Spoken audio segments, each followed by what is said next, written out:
nós voltamos para o nosso segundo bloco aqui do nosso podcast Arquivo X. Esse que vos fala é Cristiano Kaller, no nossa técnica de som, Rodrigo Oliveira, e o nosso convidado especial dessa noite, professor Luiz Evaldo, ele que é teólogo, filósofo. Então nós estamos fazendo um bate-papo bem legal aqui essa noite sobre filosofia, né, professor Luiz? O nosso podcast aqui, ele é plural, certo? Uhum. Então a gente fala sobre política, educação, ciência, economia, cultura. A gente aborda os mais diversos assuntos. E hoje deu no jeito, né, professor Luiz, da gente falar um pouquinho sobre filosofia, né? E você que é professor lá no ensino médio, que pena que os alunos, né? Eu queria que os alunos... às vezes parece que eles não gostam muito dessa disciplina, né? Mas se eles soubessem toda a essência que existe por trás da filosofia, toda a riqueza, né, de conhecimento e de detalhes que tem, eu acredito que eles mudariam um pouquinho a concepção deles, né? Como a gente falou no primeiro bloco, tudo surge a partir da filosofia, né? Todas as demais ciências são filhas da filosofia. Tem um pensador que tem um livro, acho que é Eduardo Prado de Mendonça, se eu não me engano. Ele escreveu O Mundo Precisa de Filosofia. O mundo precisa, né? E aí tem os dois vieses, eu acho, né, professor? Um contexto acadêmico que talvez tem que se trabalhar isso, né? Sair não só da academia, mas para um pensamento mais... O que seria interessante fazer encontros de filosofia. Exatamente. Para discutir temas filosóficos, né? Na nossa atualidade. E aí, então, eu gosto de trabalhar com os alunos também fazendo esse viés, não fugindo de uma grade curricular, mas não ficar preso nela. São duas coisas que tu também tem que ter esse olhar, né? E aí, então, eu trabalho com eles, às vezes, sala de aula invertida. Sala de aula invertida é fazer eles pensarem um pouco filosoficamente, com temas que eles busquem, né, do interesse deles. Aí não fica só aquela coisa deles... ouvindo o professor falar de filosofia, mas como fazer eles também pensarem, raciocinarem, né? E aí existe no contexto da filosofia os dois olhares, que eu sempre trabalho muito. A filosofia tem que ter dois olhares. Um olhar sobre o eu, né? Sobre o nós, o eu, e um olhar para fora. Os dois olhares tu não pode se eximir. Tem que olhar para ti, porque a filosofia é um olhar para dentro de si mesmo, e um questionamento, né? Das velhas perguntas que surgem. Quem sou eu, né? Né? Da onde venho, para onde vou, esses questionamentos, e um questionamento sobre o nosso próprio, as nossas ações, né? Os nossos pensamentos, né? A gente vai falar de Platão, chega a questão dos pensamentos. Então, um olhar para dentro, para o eu, e um olhar para fora, porque eu não posso me eximir da realidade que existe. A realidade mundial tem que estar antenado. E o símbolo da filosofia qual é? A coruja. Né? E o que é a coruja, né? Aquele bichinho que fica lá sentado, com aqueles olhão grandão, né? Olhando para um lado, olha para o outro. Para algumas culturas, né? É tido como o símbolo da sabedoria, né? Sabedoria. Perfeito. Mas por quê? Porque ele observa, ele olha, né? Ele tem a capacidade e ele não interfere, ele não é um bicho que fica fazendo barulho. Ele fica na dele, quieto, mas observando. Então, a filosofia é esse observar a realidade. E aí, quando tu observa e tu traz uma nova concepção de ideia, as pessoas se chocam. Mas por que tu tá pensando desse jeito? Quem é tu? Aí tu tá, muitas vezes, indo contra aquele senso comum, né? De que tudo vai indo para lá, mas tu tem que fazer o olhar inverso, muitas vezes, né? É justamente... Agora você entrou no ponto-chave aqui de Platão. É justamente o mito da caverna. O mito da caverna. A alegoria dele do mito da caverna é justamente isso, né? Quando você traz algo diferente da estrutura vigente, né? Traz algo diferente, as pessoas não aceitam, né? Quando a gente finaliza o mito da caverna ali, aquela pessoa que se liberta da caverna e vê o mundo exterior de verdade como é, quando ele volta para resgatar os seus companheiros de cela, né? Sempre que eu proponho o mito da caverna para os alunos, quando chega nesse ponto final, eu vejo no rosto de todos a estranheza deles, porque eles não entendem, né? Porque o fugitivo volta e diz, olha, meus companheiros, lá fora eu vi árvores, eu vi rios, eu vi pássaros, eu vi uma bola de fogo no céu muito forte, né? Ele estava vendo a natureza do lado de fora da caverna. Uhum. Ele traz isso para os seus companheiros que estavam presos a vida toda na escuridão de uma caverna, né? Acorrentados. Uhum. Quando ele traz essa novidade para eles, e aí a alegoria termina assim, se esses prisioneiros tivessem a oportunidade de matar o seu companheiro que fugiu, eles matariam? Uhum. E aí, quando eu proponho isso para os alunos ficam assim, ué? Os ficam assim, professor, não entendi, como assim? O cara tá vindo para soltar eles das correntes, para eles ver o lado de fora da caverna, ver o mundo real do lado de fora, Sim. E eles iam matar o cara, né? Uhum. Mas olha a concepção de filosofia que Platão já tinha na sua mente, né? Porque ele traz essa essência.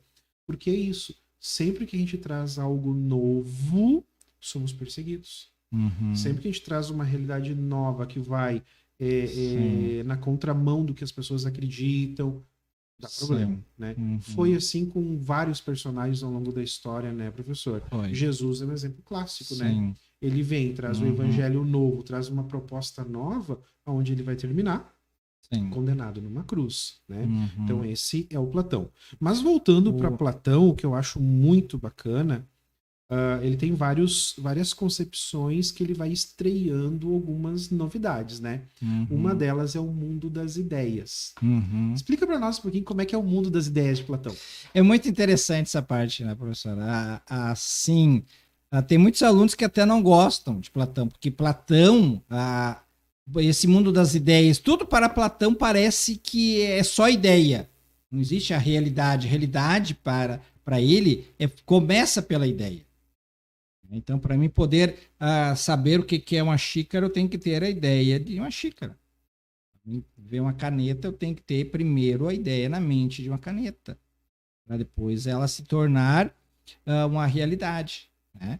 E aí, então, Platão ele é dualista, né? Ele divide o próprio ser humano em dois: mundo sensível e o mundo inteligível. Perfeito. Sensível, o mundo do corpo, dos desejos, né?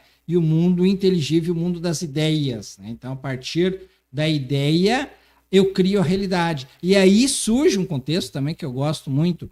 Será que a realidade existe por ela mesma? Ou ela é fruto do meu pensamento? A realidade, será que ela existe fora de nós ou é fruto daquilo que eu penso? Que muitas vezes tu pode pensar e ficar preso na tua ideia. Pode criar um mundo até paralelo, muitas vezes. Exatamente. Tu cria um mundo paralelo, um mundo de ilusão, de ficção, que na tua mente pode ser assim. E tu pode trabalhar... como que eu vejo o mundo também? Eu vejo um mundo mais positivo, mais bonito, ou mais negativo? Tudo vai do ato de pensar. E aí, então, no mito da caverna, interessante, né? Daquele pessoal que estava lá acorrentados. Mas como que ele estava acorrentado? Como que um deles saiu? E por que ele voltou? Né? E quando ele volta e propõe para eles, vamos sair daqui, como você tinha colocado, vamos sair daqui, vamos lá fora, vamos ver a natureza, vamos ver um mundo diferente, né? Eles simplesmente não aceitam uma nova proposta, porque eles estavam tão fixados naquele pensamento deles que era impossível conceber uma outra realidade, né? Então, eu acho que aqui um dos pontos cruciais da filosofia, será que muitas vezes nós não estamos presos também em alguma coisa, na nossa mente? Nossa mente que nos prende? Preconceitos, tradição, tem tanta coisa que nos prende, né? Às vezes nós estamos presos à tradição.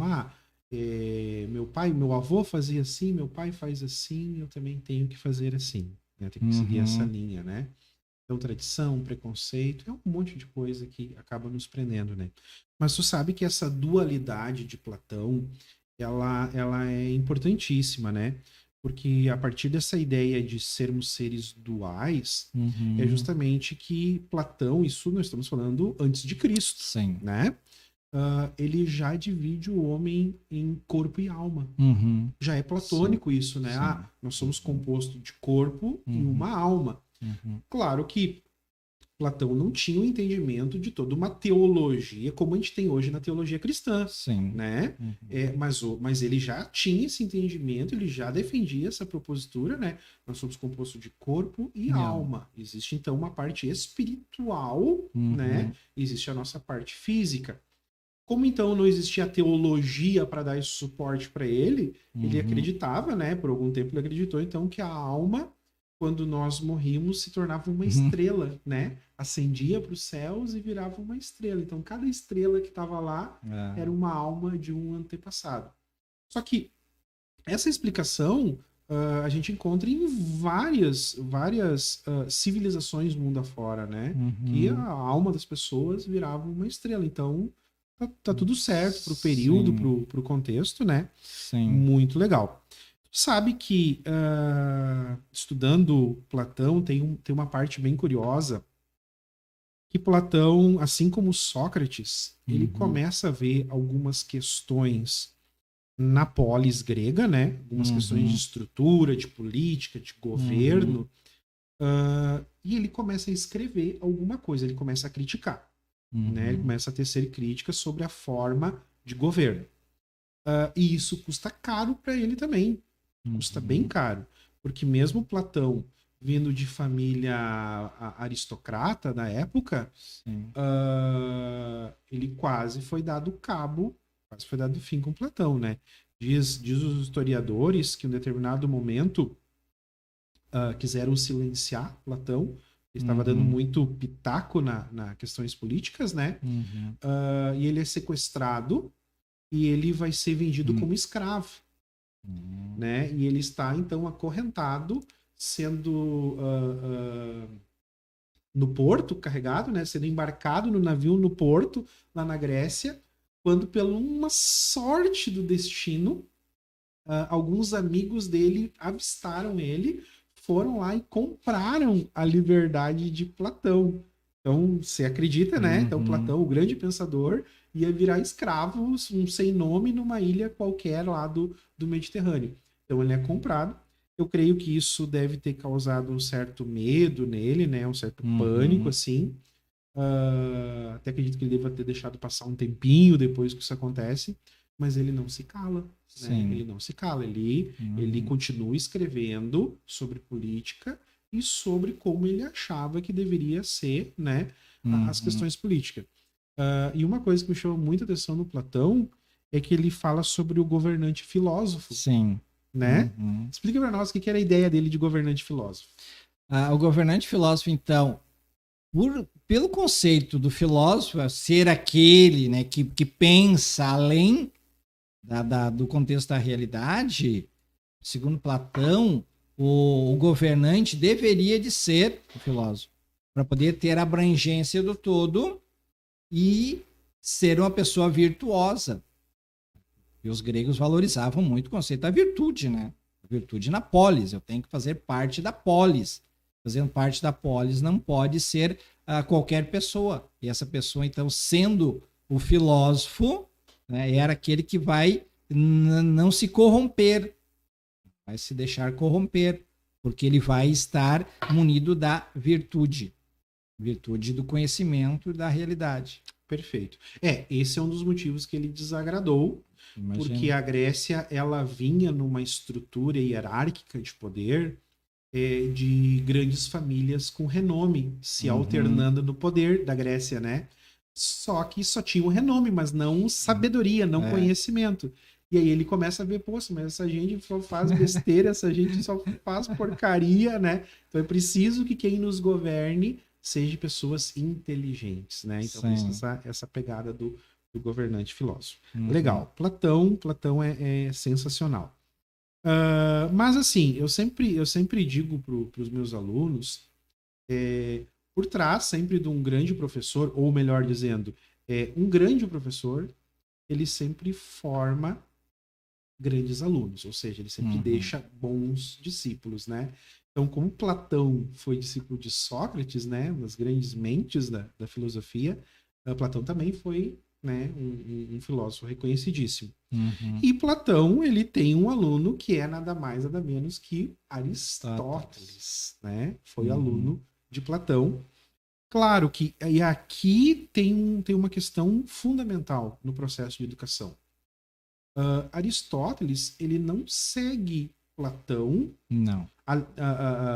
veementemente a linha de pensamento de Platão. Não, ele é educado por Platão, né? Ele concorda em alguns aspectos, ele concorda com os posicionamentos de Platão, mas Aristóteles, ele constrói uma forma própria de pensar, de ver o mundo, de ver as coisas, de pensar. Tanto que Aristóteles, então, ele se distingue, né? Ou até mais, ou igual ao próprio Platão, só que com uma linha própria de pensamento, né? Costumam dizer que Aristóteles é o filósofo da caixa, né? É esse o conceito, né?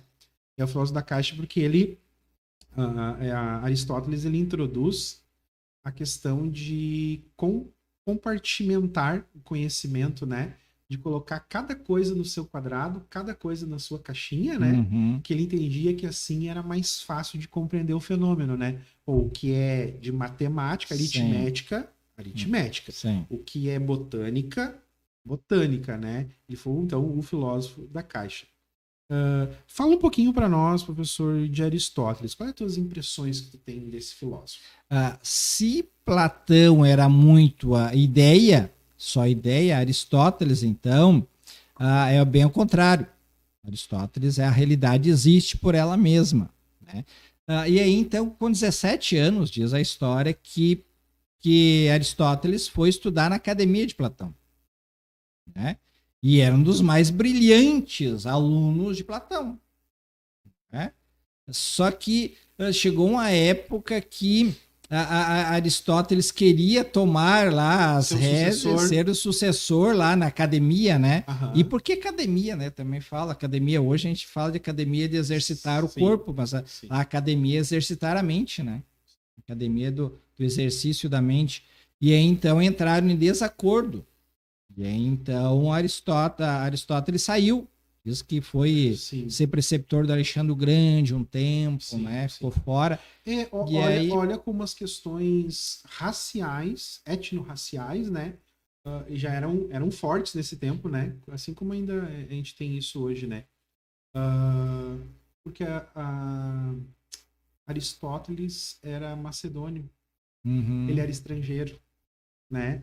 Então nós não vamos deixar. Aceitar. Não, o sucessor de Platão não vai ser um estrangeiro, né? Não vai ser um macedônio, vai ser alguém aqui grego, né?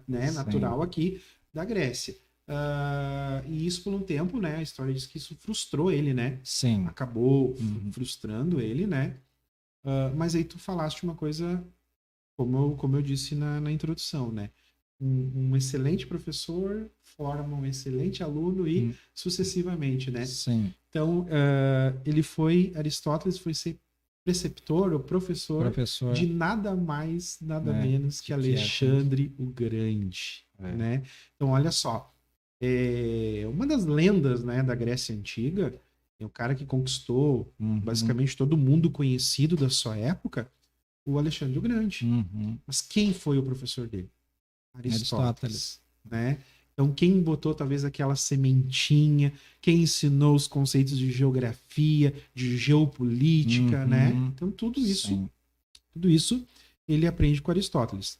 Diz alguns historiadores que a amizade entre Alexandre o Grande e Aristóteles, eles vincularam tão bem entre aluno e professor, que cada território novo que Alexandre o Grande vai entrando com o seu exército, vai conquistando, quando ele achava um animal exótico, quando ele achava um pedaço de rocha diferente que ele nunca tinha visto, ele mandava os seus homens empacotar, fazer uma caixa, empacotar, e uma comitiva voltar para a Grécia para levar para o professor velho dele, o Aristóteles, para o Aristóteles ver aquilo, porque o Aristóteles, né, ele desconfiava que o Aristóteles nunca tinha visto aquilo. Então, que bacana isso, né? O aluno pensando, meu professor adoraria ver isso, ter tido essa experiência. Vou mandar para ele. Né? Então fica essa amizade, né? O que eu gosto também de Aristóteles, e aí então Aristóteles forma a sua escola, né, que é o Liceu. O Liceu. Né? Ele volta para a Grécia. Ele volta para a Grécia e forma, então, a escola dele, que é o Liceu. O interessante do Liceu, segundo conta, né, que ele dava aula caminhando com os alunos. Ele chamava a escola peripatética.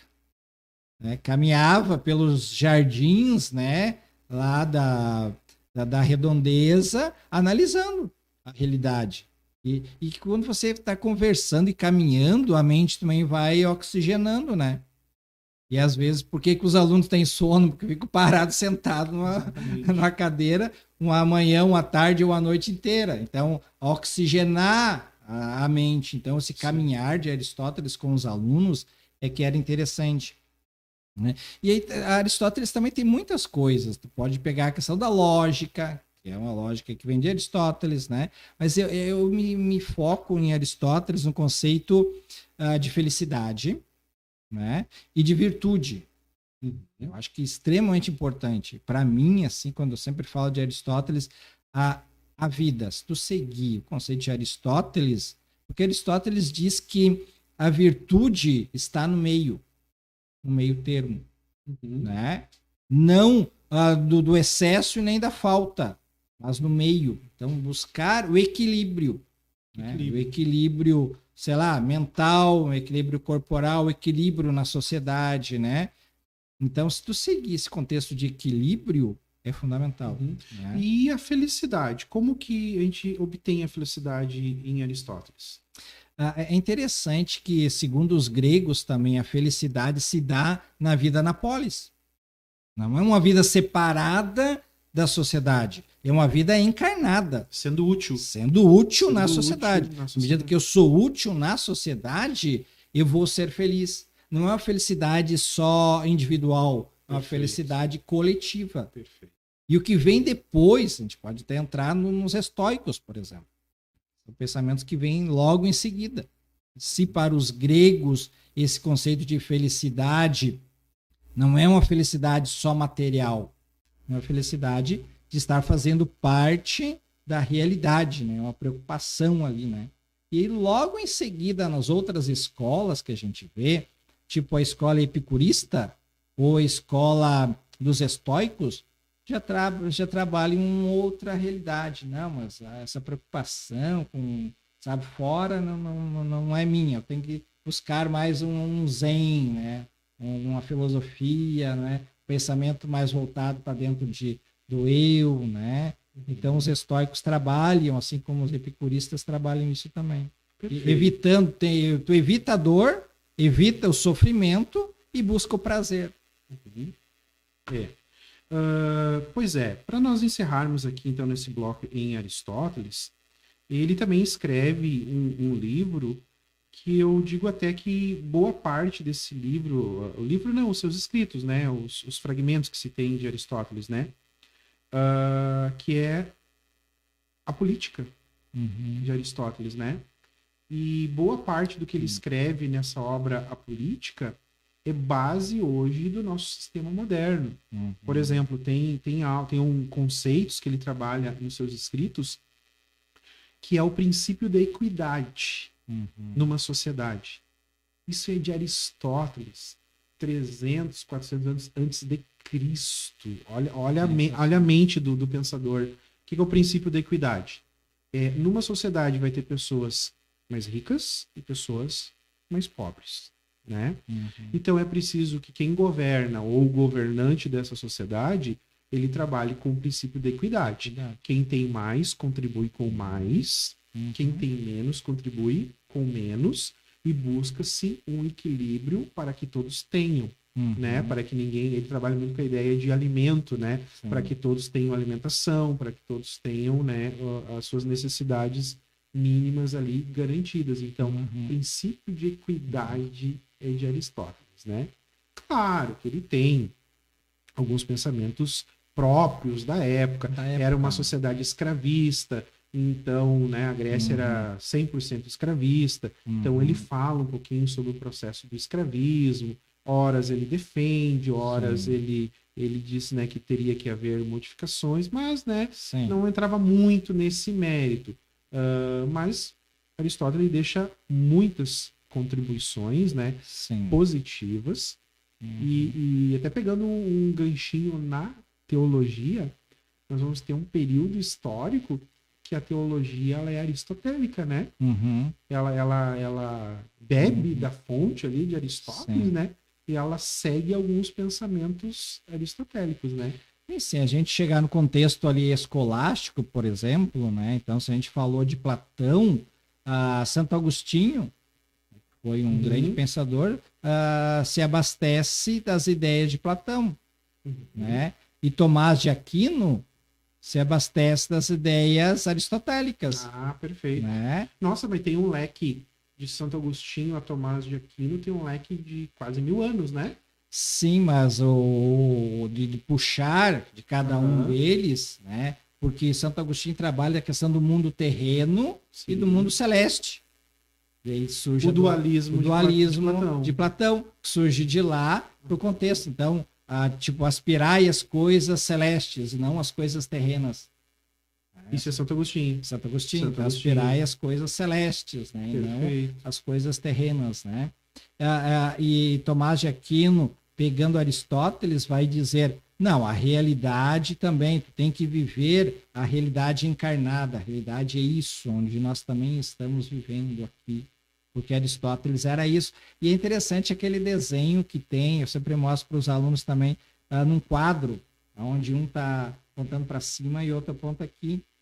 E eu peço para eles fazerem, tu sabe quem é quem?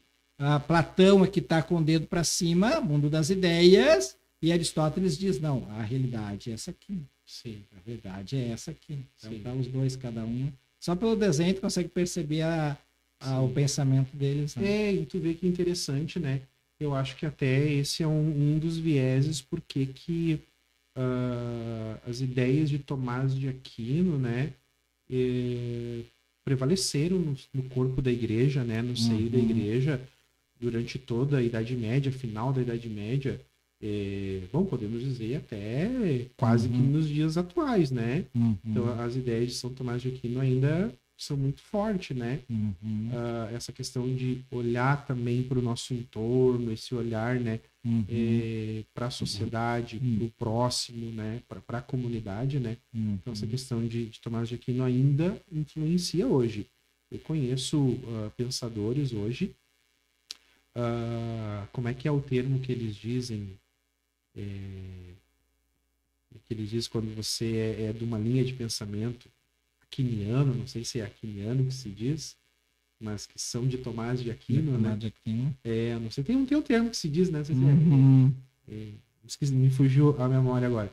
Mas tem vários pensadores que se dizem, não, eu sou da linha de Tomás de Aquino.